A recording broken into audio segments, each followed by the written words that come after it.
You know that feeling, right? When you're just spinning your wheels, stuck on some problem you just can't seem to solve? Well, today, we're going to dig into a powerful idea that might just flip the script on how you see those moments. It all starts with a simple but pretty profound thought. So get ready for this, because this is the absolute core of it. The idea here is that the real roadblock isn't the situation you're in, it's the mental lens you're using to look at it. Yeah, just let that one sink in for a second. The problem isn't the problem. The frame, the way you're looking at it, that's the problem. All right, so what does this stuck loop actually look and feel like? Most of us get caught in it without even realizing it, and it turns out it actually has a name. In psychology, it's called rumination. And you know exactly what this is. It's that broken record in your head, just replaying the same frustrating thoughts over and over and over. The key word here is passive. You're not actually solving anything. You're just thinking in circles. And this whole cycle of rumination, it's fueled by something called the blame frame. And it's so sneaky because it uses questions that sound completely normal. I mean, we ask these all the time, right? But look closer. They're all designed to analyze the past, not to create a future. They keep you trapped, looking backward. And that's the trap. Asking why turns you into a detective of the problem, not an architect of the solution. You get stuck just sifting through the evidence, mulling over the facts, and you become less and less likely to actually do anything about it. So this frame, the one that feels so logical, it's actually a cage.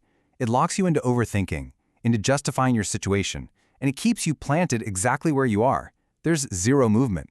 It's all just mental noise.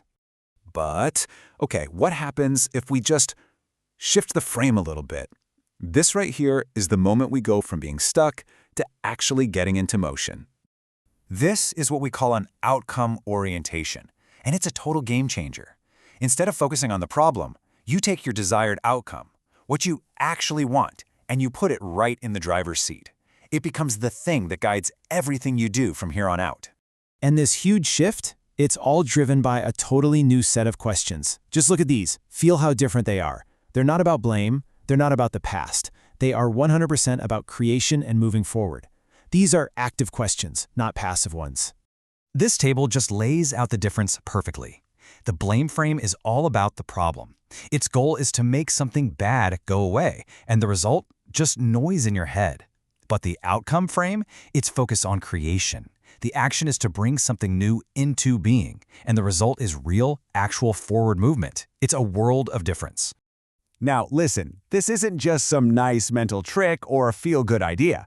This framework is a proven tool that's used in some very serious, very high-stakes environments.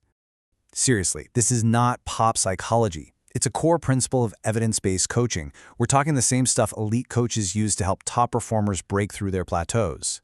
And it's also at the heart of systemic innovation, which is a kind of thinking that helps huge organizations solve really complex, interconnected problems.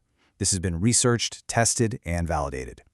And if you geek out on this stuff, you'll see the outcome frame is grounded in some serious psychological research.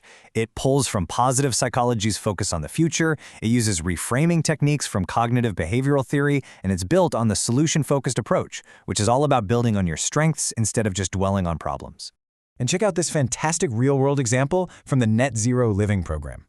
They found that when their team shifted from that problem frame to an outcome frame, they started to think way bigger. They moved beyond just fixing small, isolated issues and started creating widespread, systemic change.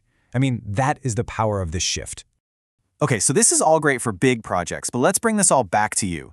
Because this isn't just about work or big systems, it's about how you navigate your own life, day in and day out. And this might be the single most important takeaway from all of this. It's not your brain that decides your life. It's your questions. The quality of your life is literally determined by the quality of the questions you ask yourself on a consistent basis. So really, it all boils down to this. The blame frame, with its focus on fault and what's wrong, it shrinks people. It makes your world smaller. But the outcome frame, which is focused on creation and possibility, it expands you. It opens up a whole new world of what could be. So here is your new tool. The very next time you feel that familiar stuckness creeping in, just pause, take a breath, and ask yourself this one simple question. It forces you to choose your frame consciously. Am I trying to understand the problem, or am I ready to move forward?